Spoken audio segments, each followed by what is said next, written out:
à toutes et bonsoir à tous. Merci de nous rejoindre, c'est jeudi, c'est donc Mon Désart. Alors, vous l'avez peut-être vu en grand, en ville, écrit en grand Annette, le prénom d'Annette Bossard, qui s'est retrouvée pendant plusieurs semaines tout de même sur les affiches du Rideau de Bruxelles. Et ça continue puisque l'atelier Jean Villard à Louvain-la-Neuve va accueillir ce magnifique spectacle. Mais la plupart du temps, les noms des comédiennes et des comédiens amateurs, c'est ça dont on va parler ce soir, ne sont pas mentionnés dans les distributions de spectacles ou même dans les génériques de films. Et pourtant, ils sont nombreux à fouler les scènes de théâtre, amateurs certes, mais aussi professionnels et encore davantage les plateaux de tournage pour le cinéma où ils sont carrément indispensables. Que serait un film sans les figurants? Alors, qu'est-ce qui motive ces femmes et ces hommes dont c'est pas le métier? Qu'est-ce qui les motive à venir répéter, jouer après souvent leurs heures de travail, souvent tard le soir ou alors le week-end, et la plupart du temps pour des cachets dérisoires quand il y a des cachets? Quel plaisir en retire-t-il? Et puis comment les artistes professionnels, les metteurs en scène, les metteuses en scène interagissent avec eux? Ça fait beaucoup de questions pour 26 minutes. On va essayer de mettre tout ça dans la bouteille avec mes invités. Annette Bossard, tout d'abord. Bonsoir, Annette. Bonsoir. On est ravis de vous avoir. Annette, vous êtes pensionnée, c'est bien ça? Vous habitez là, vous venez de dire juste avant l'émission, je suis la voisine du roi et de la reine? Oui, nous sommes voisins et ça se passe bien. Et qui voisin de qui, en fait? C'est peut-être vous, là? Enfin, vous voyez ce que je veux dire? Je sais pas, oui. C'est égal. Égal. De génération en génération, oui, on a toujours été là, eux aussi. Ils sont pas trop bruyants? Pas du tout. Non. Très Ils ont un grand parc en même temps. Donc ça va. André Pascazi est en face. Bonsoir, André. Merci beaucoup. On est ravis de vous avoir. Alors, ceux qui voient la silhouette, le visage d'André se disant, je l'ai déjà vu quelque part. C'est possible parce que vous faites de la figuration et des petits rôles dans beaucoup de films et des publicités, c'est ça? C'est bien ça, oui. Ça fait longtemps que vous faites ça, André? Une dizaine d'années. Vous étiez militaire auparavant? C'est ça, pendant 36 ans. Ça forme à l'art dramatique d'être militaire? Pas nécessairement, mais en tous les cas, la curiosité m'a fait aller dans ce sens. D'accord, on va en parler de votre curiosité. Un curieux aussi, c'est Arthur Longré. Bonsoir, Arthur. Bonsoir. Je dis curieux parce que vous êtes ingénieur plutôt du côté dans le domaine de la géologie, etc. Ouais. Et vous êtes à partir de ce soir, il faut aller voir ce spectacle, dans Peur Gunt, je prononce bien, Oui. De Guillemette Laurent avec Yoann Blanc, Catherine Salé, et 30 comédiens. Ça vous étonne, Annette? Oui, mais voilà. Ils sont 30 comédiens amateurs, amatrices sur scène. Vous étiez curieux aussi, c'est la curiosité qui vous a amené là? Oui, moi j'ai une petite histoire pourquoi je suis arrivé là, c'est que je revenais d'un voyage en Norvège quand j'ai vu l'opportunité de participer en tant qu'amateur. Et 2 jours auparavant, j'étais devant le théâtre d'Oslo en train de voir le nom d'Ibsen gravé sur la façade. Et évidemment. Voilà, c'est un signe. Vous avez dit, c'est Ibsen qui m'appelle. Exactement, il faut répondre à l'appel. Et vous étiez allé, c'est un magnifique texte en plus. Et ma dernière invitée, Mana Livarjani, je ne sais pas si je prononce bien Mana. Très bien. On va dire Mana pendant toute l'émission, ça Parfait. vous va? Et vous travaillez dans les instances européennes, pour le dire très vaguement. Dans les affaires européennes. Dans les affaires européennes. Sur les questions Pas les de instances, démocratie et de coopération. D'accord. On n'est pas loin de la démocratie quelque part. Et vous êtes aussi président de la FBIA. C'est quoi la FBIA? La FBIA, c'est la Fédération belge d'improvisation amateur. C'est une organisation de jeunesse. Donc on a un partenariat, des subsides avec la Fédération Wallonie-Bruxelles. Et c'est un réseau d'improvisatrices et d'improvisateurs. On intervient dans les écoles énormément. On a plus de 500 activités dans les écoles. On a aussi un championnat d'improvisation de match et plein d'autres activités. Des jeunes, et puis on verra tout à l'heure, on en parlera peut-être avec Annette, qu'il y a de l'improvisation aussi pour les personnes plus âgées. Tous les âges peuvent participer. Tous les âges. Là, c'est une organisation de jeunesse, donc ça a une importance dans les organes, les instances de gouvernance de la fédération. Mais c'est ouvert à tout le monde et c'est très intergénérationnel. Bien sûr. Alors, à propos d'intergénérationnel, on va regarder un extrait de Annette, ça vous va? Ce spectacle qui a cartonné au Rideau de Bruxelles et qui maintenant part en vadrouille du côté de Louvain-la-Neuve, l'atelier Jean Villard. On va regarder ce qu'on appelle le teaser, et puis on en parle juste après avec vous. Regardez. Moi, c'est Annette, 2 N, 2 T, E. Ouais, c'est ça. TTE. Maintenant, je me souviens Annette. qu'il y avait eu... Oh, ça. On va sentir ça et on sent son corps. Et non de plus, oui, on peut se sentir belle. C'est comme si je vivais dans un labyrinthe. Mais ça me paraît tellement loin. Annette est bonne à rien. Liberté. Annette est bonne à rien. Ben oui, j'étais bonne à rien. Oh, tout d'un coup, je suis émue. Ah oui, oui. Pourquoi, je sais pas. Mais le corps est un enregistreur. Je vais faire regarder. Le corps n'oublie rien, il te prête, il te prête, il te prête. Et moi, j'étais dans la chambre et elle était toujours actif. Ah bon? Pourquoi toi, t'es pas? Non, j'ai jamais raconté. J'ai dit, mais Annette, tu es un crabe. Ah, ça va toujours très vite dans ma tête. Maintenant, je suis sur 3 pièces différentes. A, Il n'y a qu'une bouche. 2TE. Oui.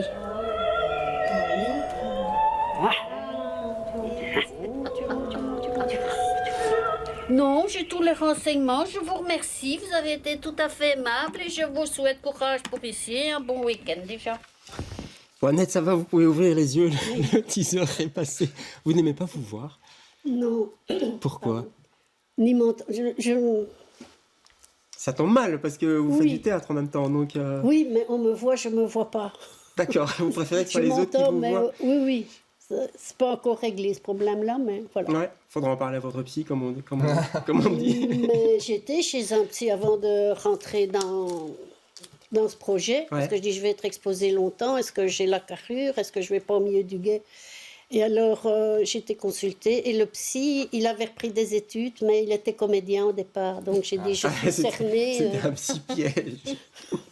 Ceci dit, puisque vous en parlez, la peur, c'est quelque chose que vous ressentez. On parle du trac des comédiens, des comédiennes. Je sais pas, là, vous, c'est la première ce soir, hein, au Varia. Vous trouillez, là, pour l'instant? Pas du tout. Non? Ah, vous êtes tranquille? Non, on en parlait un peu hier avec Johan Blanc, Ouais. des méthodes pour justement ne pas avoir le trac ou d'essayer d'atténuer le trac. Lui, il nous a parlé d'une méthode pour dire, si je suis ici ce soir, c'est que je l'ai bien voulu. Ouais, c'est vrai. En fait, on l'oblige pas. Mais moi, chaque fois, j'essaie de me rappeler dans mon passé, mais j'ai fait des choses qui étaient bien plus stressantes que ça. J'ai fait des choses qui étaient bien plus impressionnantes. Ouais. Et j'essaie de relativiser, Ouais. en fait. On en reparlera peut-être ce soir, à 5 minutes de la du Très rideau. probablement, très probablement. Ce sera autre chose. Ce sera nous. Le trac, vous le ressentez aussi quand vous faites des concours d'impro, oui. Hein. Mais en improvisation, en plus, il y a faut se les sauter dans le vide. enjeux sont différents. Souvent, quand on fait du théâtre entre guillemets traditionnel, il y a un texte, il y a une mise en scène, Ah ouais. il y a des costumes, il y barrière, a, quoi. un décor. On est quand même protégé entre guillemets par un cadre de mise en scène, par un texte. L'improvisation, on est auteur, autrice, comédienne, metteuse en scène, metteur en scène. Donc la responsabilité, dès le départ, est quand même Ouais. autre chose. Donc oui, même s'il y a des concepts, des matchs, des différentes façons d'improviser, des longues formes, des freeformes, enfin, il y a tout un monde d'improvisation. Ouais. Mais la Je responsabilité, oui, comprends. elle est Donc on a beaucoup un peu sur les votre- chocottes, comme on dit. Est-ce qu'on dit les chocottes à Liège? Vous êtes liégeois, vous? Hein? Oui. On dit, Oui, on a les les chocottes, hein, chocottes, c'est en oui. Belgique. La trouille. C'est mignon, hein, ouais. Oui. Vous l'avez dans le cinéma, parce que là, alors là, il n'y a pas de public, mais il y a toute l'équipe autour. Oui, bien sûr qu'on l'a, parce qu'on vient de rien. Au départ, un figurant n'a aucune formation. Donc, il doit vraiment essayer d'avoir l'habitude d'avoir une caméra en face de lui. Ouais. Raconter une blague entre les copains, ça va. Quand il y a une caméra, c'est pas la même chose. Il n'y a pas un petit complexe? On se dit pas, je serai jamais à la hauteur, il y a Johan Blanc en face de moi, Catherine Salé, non? Un petit peu. Un peu quand même, hein, ouais. Ouais. Puis on croit qu'on joue bien, puis on voit les pros, et on se rend compte qu'on est nulle part. C'est vrai, vous avez tout Oui, ça un peu? constamment, parce que Petite leçon d'humilité, quoi. faut quand même rappeler que être comédien, c'est un métier. Ouais, On ne devient pas au départ figurant, puis avoir des premiers rôles. bien sûr. Vous aussi, Annette, petit complexe au début, parce qu'il y a 2 comédiens sur scène Oui. et 2 danseurs. Hein. C'est ça, oui, des pros, vraiment, Ouais. des pointures. Ça m'a dépassé tout le temps. Oui, donc on parle de la peur, c'est ça? Oui.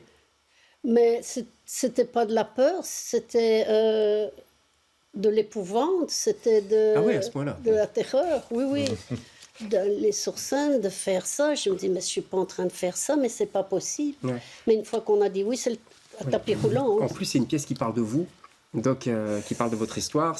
On salue d'ailleurs Clémentine Colpin qui est à l'origine de ce projet. Et c'est plus que de la figuration, c'est plus que même qu'un petit rôle. C'est le rôle qui porte toute la pièce.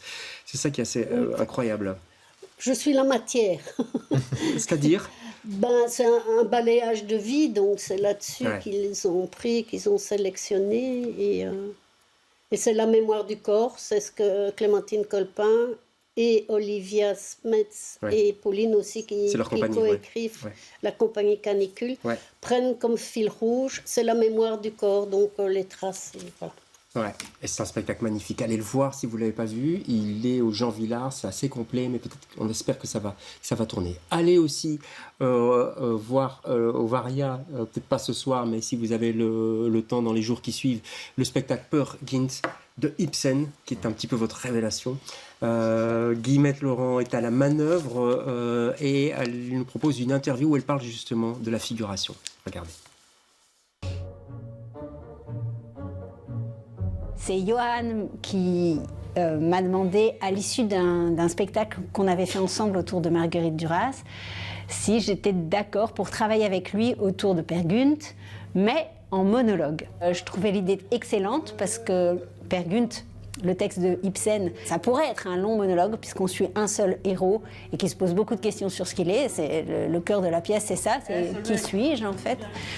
Mais la réponse qu'il donne à la toute fin de la pièce, il la donne parce qu'il a rencontré des gens différents de lui.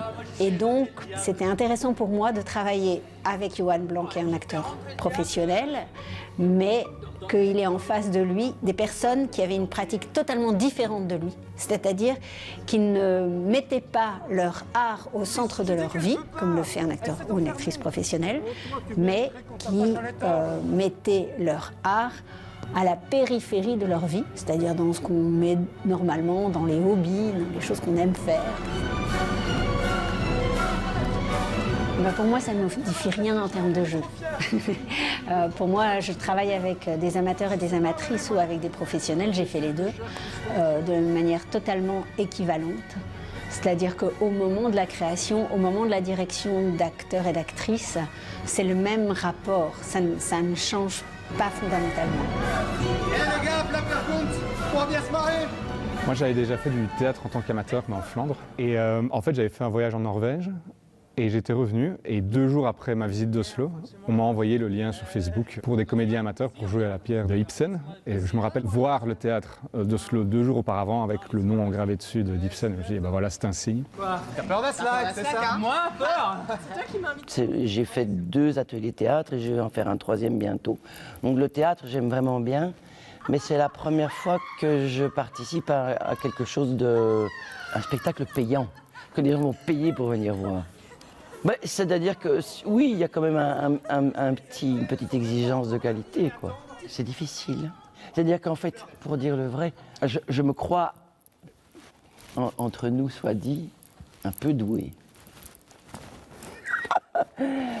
Mais je constate que c'est pas suffisant. C'est bien d'être un peu doué, mais il faut vraiment bosser. Mettre mon cerveau un peu de côté et être dans l'instant, c'est un travail. C'est pour ça qu'on s'est engueulé, Aslak et moi. C'est très chouette en fait de jouer dans un vrai grand théâtre et c'est surprenant de tout voir de près, de vivre ça moi-même en fait. Moi ce que j'aime bien c'est au début de la pièce, j'aime beaucoup la noce. Donc il y a un mariage ou à Peer Gynt et donc moi à la noce je joue juste des enfants comme ça qui jouent en fait. Donc on danse, on joue, on discute et c'est très drôle parce qu'à certains moments on essaye de voler des bouteilles d'alcool des adultes. Ça c'est très chouette.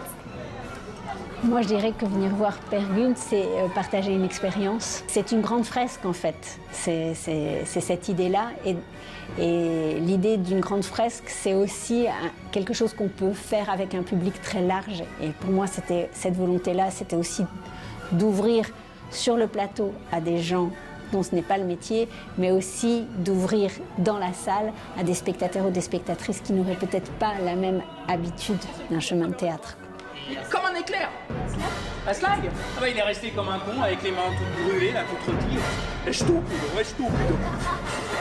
Et depuis, on se parle plus. Voilà pour Peer Gynt en ce moment au Varia. À un moment donné, dans le reportage, il y a une dame qui dit qu'il faut vraiment bosser. C'est ça que c'est vrai en fait, quoi. On s'en rend pas compte, mais c'est un travail. Ouais, je vous voyais acquiescer pendant l'émission. Énorme. On se rend pas compte, même si on sait qu'il y a des répétitions, des réécritures et tout. Mais une pièce, c'est 3 ans à 4 ans de travail où on y pense, mais déjà en répétition, c'est des semaines et des semaines. Ouais. On a l'impression que c'est facile, que les acteurs, les actrices, hop, ils arrivent, ils sont tout de suite dans le jeu. En fait, il faut vivre l'instant, c'est ça qui est compliqué. Arthur. Il faut vivre l'instant, mais je pense qu'il y a aussi toute une énorme pratique en amont pour vraiment contrôler son corps, contrôler ses émotions. Oui. Et ça, c'est un travail qui prend probablement une vie ou une carrière entière pour pouvoir être prêt dans le moment donné à faire ce qu'on a envie de faire. Maintenant, c'est quelque chose qu'on apprend, on se muscle un petit peu, entre guillemets, quand on fait de l'impro, parce qu'il faut être dans l'émotion tout de suite, quoi. Oui, complètement. C'est vraiment apprendre effectivement le corps, l'interprétation, le jeu, travailler ses émotions, et puis après, voilà, toute la partie inventivité qui est particulière à l'improvisation. Mais je voudrais relever aussi ce qui a été dit sur la différence entre professionnel et amateur. Professionnel, c'est au cœur de sa vie, amateur, c'est hobby. Peut-être je nuancerais aussi, j'apporterai une nuance sur le fait que professionnel, on en vit. Et c'est essentiel comme ressource, en fait, simplement pour payer le loyer, c'est le gagne-pain. Et amateur, on n'en vit pas. On n'est pas nécessairement, ce n'est pas essentiel pour pouvoir subvenir à ses besoins. Et ça change tout, ça ? Alors, ça change certainement la place que ça a, les enjeux qu'on va y placer, mais je ne sais pas si ça va forcément avoir un rapport ou un impact sur l'intention et l'effort de qualité qu'on va investir. Et moi, je vois beaucoup de professionnels qui, en fait, participent. Voilà l'exemple ici de deux comédiennes amateurs, mais qui sont engagés dans des projets quand même professionnels. Et donc, on fait confiance à la qualité de leur interprétation et de ce qu'ils vont apporter sur scène au projet. Pareil, quand on prend des figurants ou des petits rôles, ça reste une démarche... C'est une prise de risque, c'est ça que vous voulez dire de la part des metteurs en scène, des réalisateurs ? Je pense simplement, je voudrais faire une nuance sur les questions de qualité. Parfois, on associe amateur à moins bonne qualité, et pourtant, il y a des spectacles de théâtre improvisé qui sont d'une qualité extraordinaire et qui ont vraiment... C'est même parfois presque péjoratif, le mot amateur, on dit bande d'amateurs, quoi. Ce sont des amateurs, enfin, il y a un côté comme ça, un peu méprisant. André, je ne sais pas si on vous l'a déjà dit, vous avez déjà entendu ça, mais tu n'es pas vraiment acteur, tu vois. Non, mais bon, à partir du moment où on s'investit déjà à fond, ça passe. Et puis, puisque moi j'observe beaucoup sur les plateaux, je vois aussi qu'il y a des comédiens qui ont besoin d'un échauffement, il y en a qui sont bons directement. Il y a de tout. Il y a un peu de tout. Donc ça c'est... Pourquoi vous n'en faites pas un métier ? C'est vrai, pourquoi ça reste un hobby ? Je ne sais pas, je pose la question à vous deux. Oui, peut-être. Allez-y, Arthur. Moi, j'imagine que... Plus vous ennuyez dans votre métier, vous m'avez dit hors caméra. Le métier d'ingénieur, c'est beaucoup d'ordinateurs et dans les murs d'un bureau. Entre les 4 murs d'un bureau, moi, je refuse que ma vie se limite à ça. Mais je trouve que c'est surtout une question d'équilibre. Et là, j'ai remarqué que je prenais beaucoup de plaisir à être sur scène. Je suis un peu tombé dans le milieu par hasard. C'est à travers des cours de langue que j'ai commencé à faire du théâtre en néerlandais, en fait. Et de fil en aiguille, me voici. Et pourquoi en faire... Je n'aimerais pas en faire mon métier principal parce que j'imagine que j'aurais le même problème que mon métier actuel. C'est que je me sentirais enfermé, tout simplement. Comment vous ressentez, Annette, parce que là, vous avez un long rôle dans le spectacle, vous parlez beaucoup, etc. Comment vous ressentez l'émotion dans la salle, les rires, la tristesse aussi, l'étonnement? C'est quelque chose que vous percevez? Peut-être, j'imagine qu'au début, c'était plus compliqué, puis petit à petit, vous les sentiez mieux? Oui, parce que ce sont des petites salles. Enfin, je veux dire, la jauge est de 200 places. Ça, c'était au rideau, hein, Au rideau et d'autres. Donc, on sent vraiment. Et je sais qu'il y a une représentation. Je ne peux plus faire ça, c'est regarder les gens. Le public n'est pas trop éclairé, mais quand même. Et ils étaient d'un sérieux absolu. Et je dis, mais qu'est-ce que je fais ici? Mais je suis ridicule. Mais s'ils ne rentrent pas dans le jeu, et puis ça a plombé la moitié du spectacle. Ils m'ont demandé après, mais Annette, qu'est-ce qui s'est passé? C'est pas toujours facile de le faire, mais cette fois-là... Puis il y a des soirs où on se sent moins bien, où on n'a pas envie d'aller jusqu'à XL. Non, ça va. De placer, oui, ça va. C'est... Mais... J'y pense pas. C'est un jour à la fois, un pas à la fois. Et parce qu'autrement, quand je voyais tout, je savais pas, pas la carrure. Alors, au cinéma, c'est un petit peu différent parce que je l'ai dit, il n'y a pas de public. Le public, il vient après dans les salles. Ça, c'est autre chose. On demande de plus en plus de figurants au cinéma en Belgique à cause entre autres du tax shelter, parce qu'il y a de plus en plus de coprod belges, et donc il faut amener des gens, etc. Vous faites du cinéma, vous faites de la figuration, ce qu'on appelle des silhouettes, des petits rôles, on va en parler, et de la publicité aussi. On va regarder une courte pub, qui n'est pas vraiment une pub, mais je vous dirai pourquoi ça ne m'étonne pas que vous la faites. Ouais. Regarde.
Voilà, il y a tout le monde qui a rigolé sur le plateau. Ça fait peur quand même. Vous avez une tête qui fait peur là quand même, hein, franchement. Parfois, oui. Oui. Si on me le demande, oui. Est-ce qu'on vous contente pas souvent, même rôle, moi je vous ai souvent vu comme chauffeur ou policier aussi. Oui. Franchement. C'est certainement dû à mon métier qui était militaire. Ah ouais, donc il y a une certaine attitude, un comportement pour faire des policiers, des gardes du corps, des hommes de main.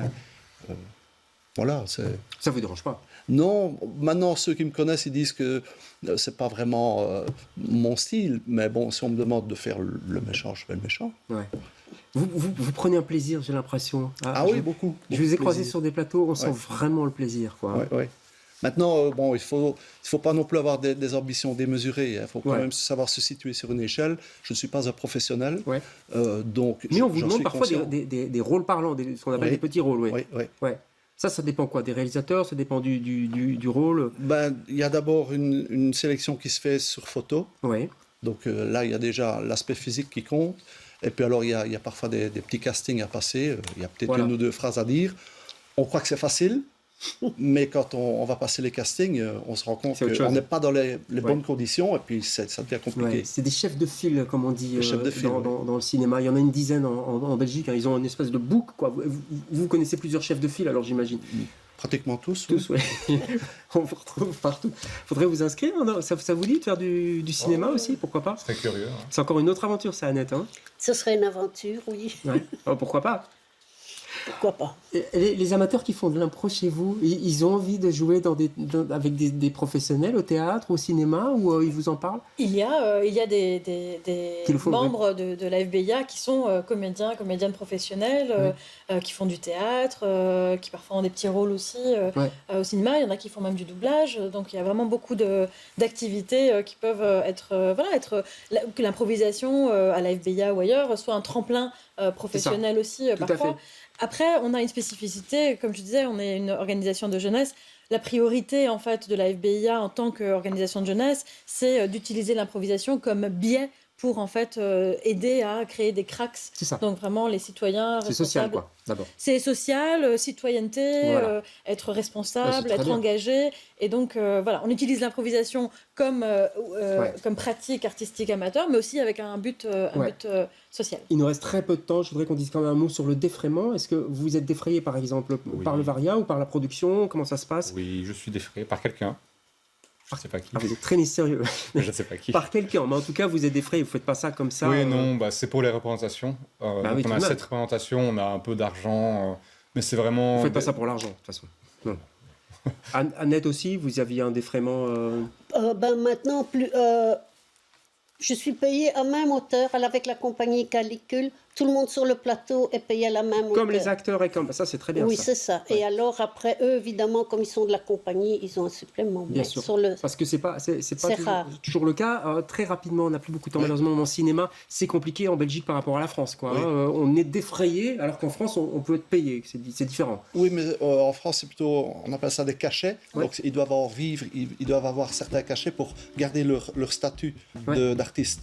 Et ici, tout ce qui est défrayement pour la figuration et les silhouettes, pour les petits rôles, ça devient des contrats. C'est ça. Dès qu'on parle, on a un contrat. Dès qu'on parle un petit peu. Oui, oui. Silhouette, c'est défraiement. C'est du défraiement, oui. Un sandwich et un petit défraiement. Et, Parfois, un petit restaurant. et les loges, souvent séparées. Moi, ça m'a frappé aussi. Les comédies, les acteurs sont un petit peu loin des autres. Oui, quoi. mais je pense que c'est surtout pour une concentration pour le comédien qui doit être un petit peu... Ouais, parce que si on veut toujours faire des selfies à côté d'eux, ça peut être un petit peu embêtant. Merci à tous les quatre d'être venus parler de votre passion. Je retiendrai que c'est d'abord un plaisir de jouer. Et puis on ira voir, bien sûr, Purgenveen nombreux. Voilà. Et Annette qui est en tournée. Merci à tous les quatre. Oui, alors il y aura des concours, je vous tiendrai au courant, des concours d'improvisation. On n'a plus beaucoup de temps malheureusement. Mais... Le championnat ? Championnat, oui. Oui, tout est sur la fbia.be. Voilà, fbia.be. Et vous, au cinéma, on se retrouve jeudi prochain. Bonsoir. Merci.